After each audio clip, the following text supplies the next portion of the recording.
Believe it or not, I wasn't even looking for it. I picked up my phone to grab the Amazon link to share God's garden with someone, and I saw it. There wasn't a single notification, no fanfare, no alert, just 2 words in bold orange: bestseller.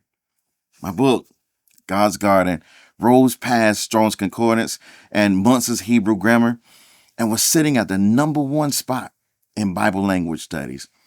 All I could do was just stare at it, grateful, humbled, and for a moment, completely lost for words.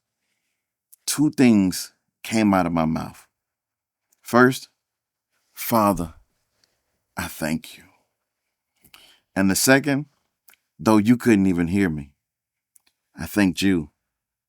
Because I knew we did this together. But the truth is, God's Garden didn't just start with a bestseller badge. It started almost 20 years ago in 2007. I was reading a passage we all celebrate every year, the resurrection as given in John chapter 20, Jesus rising at the garden tomb.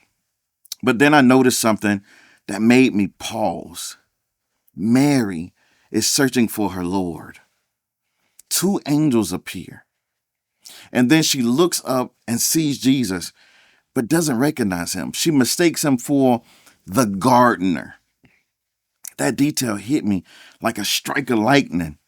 Not just a man tending to plants in the garden. The gardener, the keeper of the garden.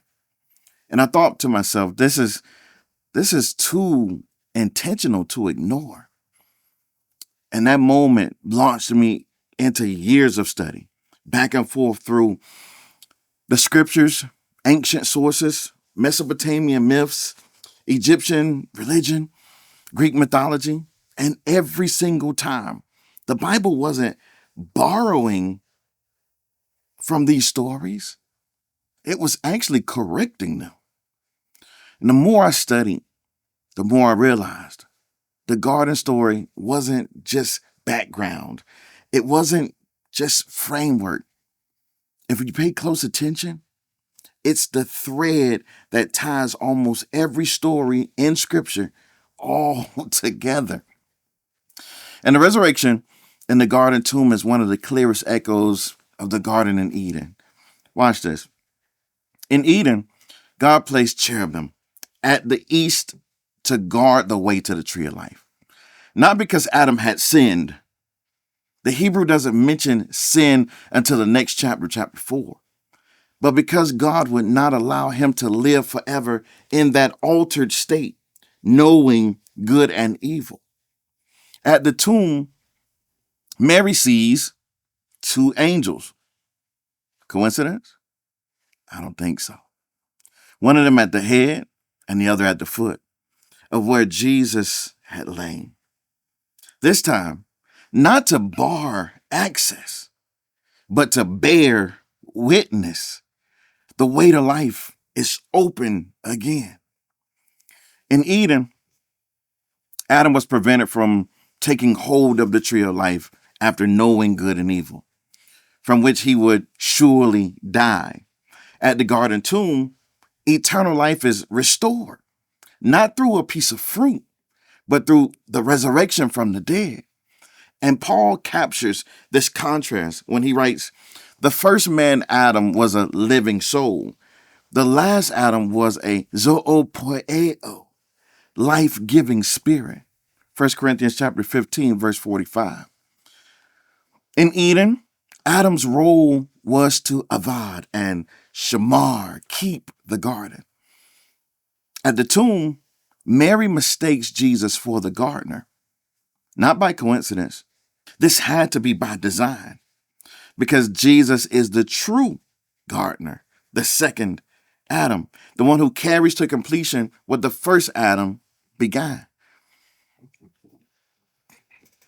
In Eden, Adam and Eve's nakedness was covered with garments of skin, a temporary covering for shame and mortality.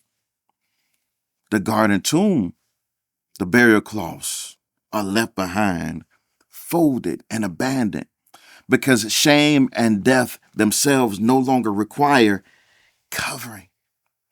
They've been stripped of their power and swallowed up in his victory.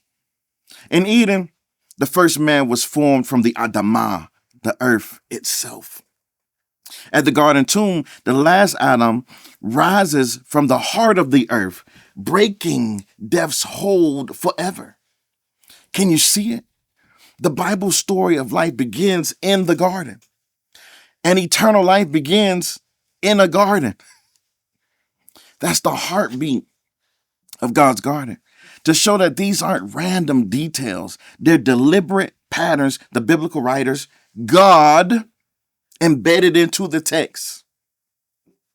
One reader wrote me an email just the other day. God's garden gave me a clearer, unfiltered understanding of Jesus, free from opinionated fluff. I believe that that's one of the reasons why God's garden went number one. Not because of marketing tricks. People say all the time, you just saying this stuff to try and sell your books. Let me be clear. If I don't tell you about my books, how would you know? You wouldn't.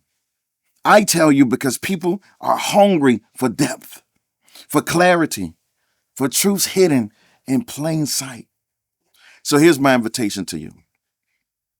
If you've ever felt there's more to the Bible than what you've been told, God's garden is where to start. I put a link in the description and I'll pin it in the first comment. And if you already have God's garden, thank you. But I need 3 more things from you that will multiply its impact. 1, leave a review on Amazon. I'll leave a link in the description.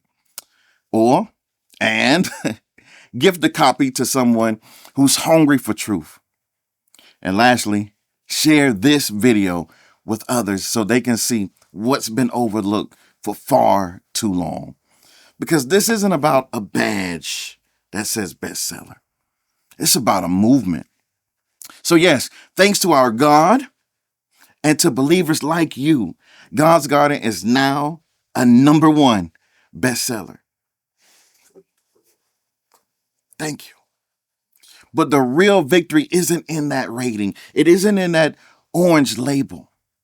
The real victory is that you and thousands of other readers are beginning to see what Mary saw that Sunday morning. That Jesus wasn't mistaken for a gardener by accident. He is the gardener, the one who restores what was lost. A connection that can only be seen when you view the Bible through the lens of the garden. And once you see it, you can't unsee it.